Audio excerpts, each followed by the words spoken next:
Bonjour à tous et bienvenue dans cette nouvelle vidéo Tronic Aventure. Je vais vous montrer comment on peut piloter des lampes branchées sur une prise radiocommandée sans se servir de la télécommande, mais simplement avec une breadboard sur lequel on va avoir un Arduino et ce petit module RF433. Allez, démonstration. Je branche l'Arduino. J'ai branché l'Arduino. Et là, comme vous voyez, je fais rien. Ma télécommande, je n'en sers pas. Et ça clignote, ça s'allume et ça s'éteint tout seul. Parce que j'ai rentré dans l'Arduino un programme qui gère cet éclairage et cette extinction automatique en cadence. C'est pas mal, hein? L'Arduino est relié à cet émetteur qui émet une commande en 433 et qui remplace la petite télécommande. Et un des intérêts de ce système, c'est qu'avec de la basse tension en 5 volts, on peut piloter des appareils branchés sur le secteur en 220. Et dans cette vidéo, je vais vous expliquer comment j'ai fait de A à Z pour arriver à ce résultat-là.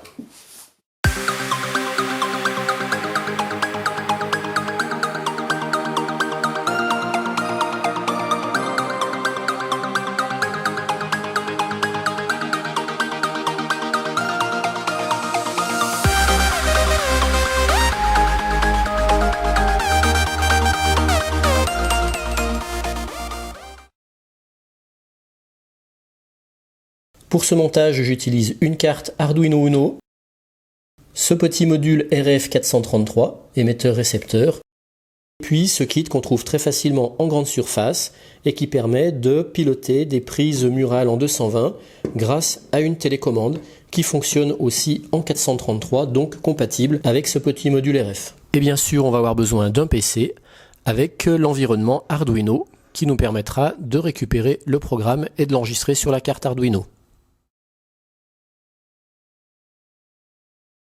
On relie le récepteur à la carte Arduino en respectant bien les instructions de polarité VCC Ground. On peut utiliser indifféremment une des deux broches data, peu importe laquelle, du récepteur. Et puis sur la carte Arduino, bien pareil, le VCC 5 volts, le ground ici. Et on va relier la broche data du récepteur sur la broche 2 de la carte Arduino. Ensuite, on ouvre le logiciel Arduino. On vient cliquer sur Croquis, inclure une bibliothèque, gérer les bibliothèques. Là, ça nous ouvre une fenêtre qui est la fenêtre du gestionnaire de bibliothèque. Dans la zone de recherche, on vient taper RC Switch. Ensuite, vous la cherchez dans le menu déroulant. Elle est ici. Alors pour moi, elle est déjà installée. Mais pour vous, si elle n'est pas installée, vous cliquez dessus. Ici apparaîtra un bouton Installer et vous aurez qu'à cliquer dessus pour l'installer sur votre environnement Arduino. Quand RC Switch est installé dans votre bibliothèque, vous venez dans Fichier, Exemple, et vous venez le retrouver ici, RC Switch. Vous allez sélectionner Receive Demo Advance. Alors attention, ne prenez pas Receive Demo Simple, mais prenez bien Receive Demo Advance. On clique dessus. Voilà notre petit programme déjà tout fait. On va le téléverser tel que, sans aucun changement, sur la carte Arduino. Pour ça, bien sûr, vous branchez la carte Arduino à votre PC. Vous vérifiez au niveau des ports qu'il est bien reconnu ici. Si ce n'est pas le cas, vous changez de port COM. Donc moi, c'est le 5, donc c'est bon. Ensuite, on va venir cliquer sur l'icône téléverser. Le téléversement s'effectue. Voilà, téléversement terminé. Maintenant, il est sur notre carte Arduino. Ensuite, on va ouvrir le moniteur série. Pour ça, on vient dans Outils, Moniteur série. On clique dessus et le voilà. Maintenant, on est prêt pour récupérer le code numérique des différentes touches de notre télécommande. À chaque fois qu'on va appuyer sur une touche de cette télécommande, elle va envoyer par onde radio un code numérique que les boîtiers vont recevoir et décoder. Ce qui fait que ce boîtier-là, si on l'a appairé à la chaîne 1, à chaque fois qu'on appuiera sur ON de la chaîne 1, lui, il va recevoir le signal et il va savoir que ça s'adresse à lui et du coup, il va s'activer et se mettre sous tension. Et puis quand il recevra le signal du off qui lui est attribué par son code numérique, eh bien il se mettra en extinction. Par contre, lui, s'il est sur la chaîne 1, il recevra également les instructions numériques des autres chaînes, mais il saura que ça ne s'adresse pas à lui grâce au code numérique.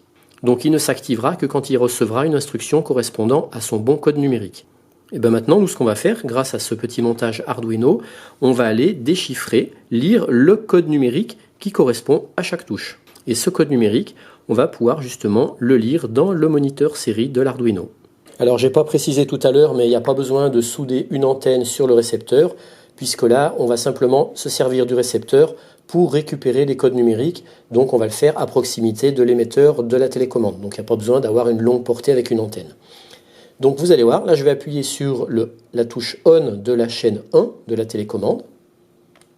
Et regardez, ici, c'est affiché des instructions qu'on va regarder de plus près. Voilà l'instruction reçue et décodée par l'Arduino. Pour nous, on va avoir 3 valeurs qui seront très importantes à regarder. C'est le code binaire sur 20 bits, qui sera propre à la touche ON de la chaîne 1. Il y aura un autre code pour la touche OFF de la chaîne 1, et ainsi de suite pour les chaînes 2 et 3, vu qu'on va utiliser 3 prises. Ensuite, on va s'intéresser au pulse length de 657 microsecondes, qui sera le même pour toutes les touches. Et enfin, le protocole qui sera de 6, également le même pour toutes les touches. Ce qu'il faut faire ensuite, c'est appuyer sur chaque touche en notant bien sur une feuille de papier le code binaire qui correspond à chaque touche que vous voudrez utiliser. Moi, je vais en utiliser 6, donc je vais bien noter le code binaire qui correspond à ces 6 touches. On va relier le petit module émetteur à une carte Arduino en respectant bien le brochage qui est indiqué sur l'émetteur. Là, c'est plus simple, on n'a que 3 broches. La broche data, le VCC et le ground. Le VCC sur le 5 volts de l'Arduino, le ground sur un ground de l'Arduino et le data sur le pin 10 sur la broche 10 de ma carte Arduino. Et puis il est préférable ici sur l'émetteur maintenant de souder une antenne d'à peu près 17 cm qui correspond à un quart d'onde puisqu'on est en 433 MHz. Ça vous permettra d'augmenter la portée de votre émetteur et de piloter des prises comme ça qui peuvent être situées dans une autre pièce ou sur un autre étage de votre logement. Ensuite, on vient à nouveau sur le programme Arduino chercher un petit programme dans les exemples, toujours dans la bibliothèque RC Switch, et cette fois, on va venir prendre le send démo, send pour envoyer. Voilà, on l'ouvre. Et là, cette fois, on va devoir apporter quelques modifications à ce programme. Pour commencer, nous, on va ne se servir que de cette partie-là, qui est la partie qui utilise le code binaire. Donc, on va supprimer toutes ces parties-là. Celle-ci, je supprime. Et également celle-là, dont on ne va pas se servir puisque c'est d'autres codes. Si par exemple on veut faire clignoter une lampe qui serait branchée sur la chaîne 1 de la télécommande, eh bien on va rentrer ici le code binaire qui correspond à la touche ON de la chaîne 1 et ici le code binaire qui correspond à la touche OFF de la chaîne 1. Les autres modifications importantes qu'on va devoir apporter à ce programme, ça va être notre fameuse instruction set pulse length. On a vu tout à l'heure que ça nous renvoyait une valeur de 657 microsecondes. Donc là, ici, on va venir mettre 650 à la place du 320. On n'est pas obligé d'être pile calé à 657. Le protocole, on a vu qu'on est en protocole 6. Donc là, on va remplacer le 2 par le 6. Et puis ici, l'instruction repeat transmit, en fait, il suffit de mettre 5, c'est pas la peine de mettre 15. Ça devrait marcher. Si un souci, vous pouvez éventuellement changer cette valeur. C'est le nombre de fois qu'il va renvoyer l'instruction pour être sûr que le récepteur de la prise reçoive bien l'instruction. Ensuite, pour rendre ces 3 instructions actives, eh bien, on va supprimer les 2 slash qui faisaient que c'était du commentaire. Donc on fait un retour arrière. Voilà, ça devient actif. Pareil ici. Et pareil là. Là, ça devient des instructions du fait qu'on a enlevé les 2 slash. Et puis, dernière modification à faire, très très importante, parce que moi ça m'a fait perdre plus d'1 heure de temps, c'est qu'il faut que l'instruction set protocole soit avant l'instruction set pulse length. Donc on va faire un couper-coller, hop, couper, et on va venir la mettre là. Coller. Bien avoir l'instruction set protocole 6 qui soit avant l'instruction set pulse length, parce que si elle est après, eh bien ça écrase, ça vient réeffacer l'instruction 650 et du coup ça ne marche pas. Donc il faut absolument mettre dans cet ordre set protocole 6, set pulse length 650. Dans mon montage, j'utilise 3 prises que je fais allumer successivement. Donc je vais utiliser 6 codes. Allumage de la prise 1, j'attends une seconde. Extinction de la prise 1. Allumage de la prise 2, j'attends à nouveau une seconde. Extinction de la prise 2. Allumage de la prise 3, j'attends une seconde.